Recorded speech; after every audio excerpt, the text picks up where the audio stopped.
an awakening that I see all over the world. I was just in South America, in the Andes of southern Peru and near Bolivia. I've been all over Western Europe. I was in Israel. I was in the Middle East. We take groups over there usually in the fall. And it's not just America, and it's not just, the West. This is a global phenomenon, George. People recognize something is different.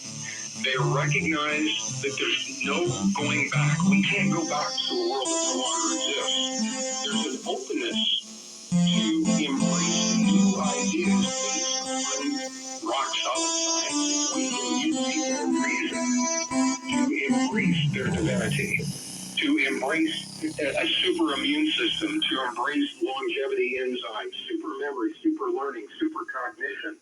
Those are all aspects of our divinity. When we do that, then we begin to look at the world with a confidence that allows us to move forward rather than the fear of losing what is familiar without knowing what comes next. And there's a huge difference between making a choice from the love of what we know is possible rather than the fear of what happens if we don't make those choices. Right now, fifth generation warfare is driving that fear, and we're seeing it in our friends and family all around us. So that's why I wanted to have this conversation. Greg, your book, The Wisdom Codes, is still available? It is available. It's available in paperback, and George, it was a very healing book for me to read after 40 years of being with indigenous traditions, as different as they were from one another.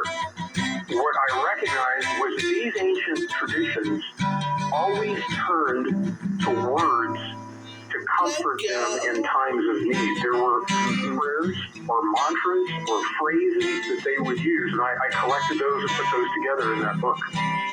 We're going to take calls next hour with Greg Braden. Greg says, you've been doing this a long, long time. Have you ever seen a time where people were so confused? George, this is the 41st year that I've done this work in one form or another. And I was just asked recently when I was going to retire. I can't wrap my mind around that concept. No, me either. Good for you. Good for you. I was thinking about it during the Mayan calendar date, and I got to the date too quickly and went, I'll just keep going. George, we have seen so much potential in this world. I can't imagine leaving the world without seeing how it all turns out. It's exciting. I want to be here. I want to see all the good things that are going to happen. We work so hard as a species and as a community. Let's see the good stuff. Let's bring on the good stuff. We got a lot to see. Greg, we're going to come back and take calls with you in just a moment on Coast to Coast AM. Coast Insiders, the new version of the Coast to Coast AM app is now available for iPhone and now Android 4.0 and above. Listen live or on demand anywhere, anytime. Go to coasttocoastam.com